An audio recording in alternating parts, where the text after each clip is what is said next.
Now, earlier in the week, we told you about Martin Bashir and how he had told a story about how a slave owner had made a slave basically, well, literally, as the diary said, take a shit in the mouth of another one, okay? And it was a really hard story to hear.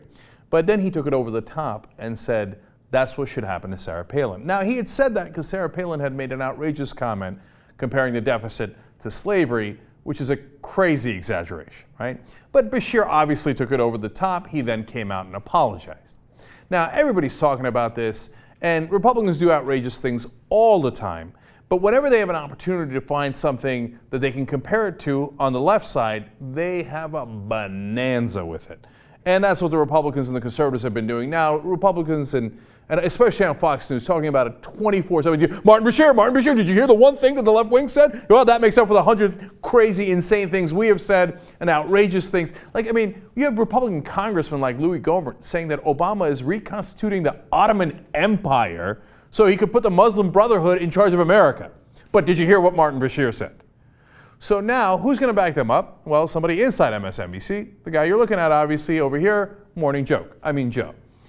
And he's on with Steve Malzberg on Newsmax, and he's going to tell an interesting story.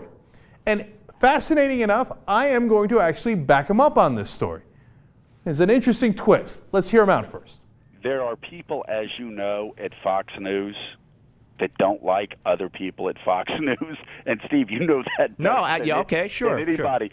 Sure. And so Roger doesn't let them attack each other. Okay, all right, fair enough. Let me finish what I'm going to say. But in this, I will tell you this. Every time something horrific is said like that, I go in and I talk to Phil Griffin, who I'm good friends with, and I say, Phil, this is unacceptable. Either they apologize for it or I'm going to take it up myself. And I can tell you that didn't happen in this case because I was in the middle of a book tour, and I didn't really even hear about it until after Bashir's apology. But I agree with Martin Bashir's apology. It was a deplorable thing to say, and he has every reason to be ashamed for saying it. So now that's some interesting inside baseball there. In Fox News, Roger Ailes has the rule that anchors cannot criticize one another. Now, at MSNBC, there's a very similar rule. I know I hosted a program there for a year, okay? And he's also right that Joe Scarborough is good friends with Phil Griffin, who's the head of the network at MSNBC, and will often go crying home to mommy. Now, I know that because I received that treatment. And this is the first time I'm telling that story. And I got a call because Joe Scarborough's feelings were hurt.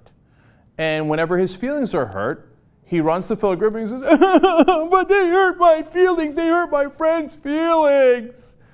And then Phil Griffin says, oh my God, okay, you gotta go out and apologize, you gotta do this and that. I never apologize on MSNBC for anything. But maybe that's why I'm not on there anymore. And look, there's other factors too. Apparently there's a report out from Howard Kurtz saying that Sarah Palin canceled an appearance on the Today Show. Remember, the Today Show on NBC had Sarah Palin co-host a whole show once. And that's how access works.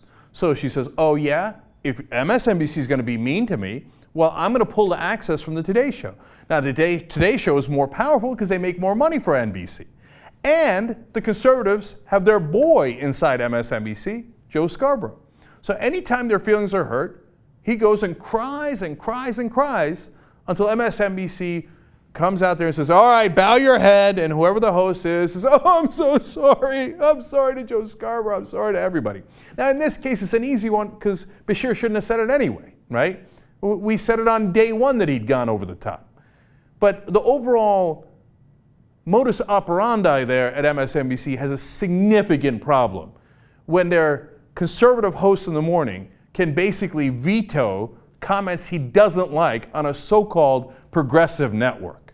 And there, wittingly or unwittingly, he just admitted that's exactly what happens all the time at MSNBC.